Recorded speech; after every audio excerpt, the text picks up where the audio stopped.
민주당 공보국은 10일 기자들에게 공지를 통해 이 후보 부인의 낙상 사고와 관련한 각종 허위 사실이 온라인상에 빠르게 유포되고 있다며 민주당은 이재명 후보, 김혜경 여사와 관련한 허위 사실과 가짜뉴스에 대해 법적 조치를 비롯해 강력 대응하기로 했다고 입장을 표명했다.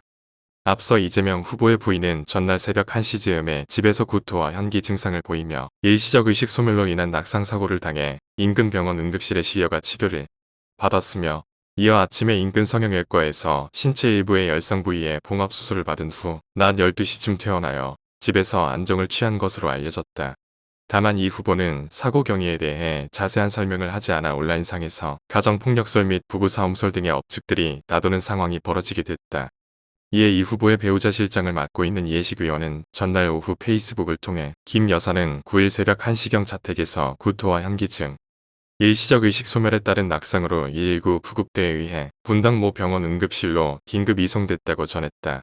반면 이 후보와 여배우 스캔들이 났던 배우 김부선 씨는 같은 날 페이스북을 통해 이 후보를 향해 그동안 얼마나 거짓말로 일관했으면 사람이 다쳐 응급실에 갔다는 말조차 의심스럽다는 댓글들이 난무하느냐며 대체 어떤 인생을 살았기에 라고 조롱하기도 했다. 심지어 김부선 씨의 변호인인 강용석 변호사도 같은 날 자신이 운영하는 가로세로 연구소 유튜브 채널에서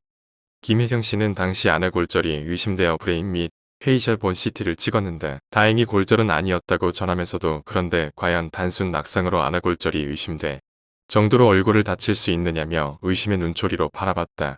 한편 이날 대장동 개발사업 특혜 의혹 시민사회 진상규명조사단 대장동 진상조사단의 단장을 맡고 있는 이한 변호사는 자신의 페이스북을 통해 유동규의 압수수색 당시 통화자에 관해 이재명 후보에게 보낸 공개질의서라면서 공개질의서를 공유했다. 공개된 해당 자료에 따르면 대장동 진상조사단은 이기인 성남시 시의원이 지난 6일 유동규 차포 전 정진상 이외에도 이재명 후보의 아내 김혜경 씨와 통화했다는 제보들이 여럿 있었다고 밝혔다며 여러 정황에 비추어 이재명 후보의 아내인 김혜경 씨가 대장동 게이트의 주범인 유동규의 압수수색 당시 통화한 인물일 가능성이 높다는 것이라고 주장했다. 그러면서 이들은 이재명 후보에게 당시 유동규가 통화한 인물이 김혜경 씨가 맞는지 여부에 관하여 질의하고 그 통화 내역 등 자료를 공개하기를 요청한다면서 이재명 후보는 국민적 분노를 야기한 대장동 게이트로 구속 기소된 유동규와 무관하다고 주장하려면 이 질의에 대해 답변할 책무가 있다. 11월 30일까지 보내주길 바란다고 공개 질의했다. 앞서 검찰은 대장동 개발 특혜비리 의혹 수사와 관련하여 유동규 씨에 이어 화천대유 대지주인 김만배 씨와 천화동인 4호 소유주인 남욱 변호사까지 전격 구속하며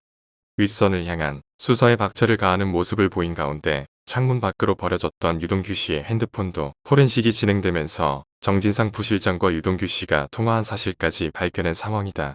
그리고 검찰은 유동규 씨가 압수수색 직전에 통화한 자가 정진상 부실장 외에 한 명이 더 있다는 것까지 파악한 것으로 알려지면서 유동규 씨와 마지막 통화자가 누구인지에 대해 세간의 관심이 집중되고 있는 상황이기도 하다.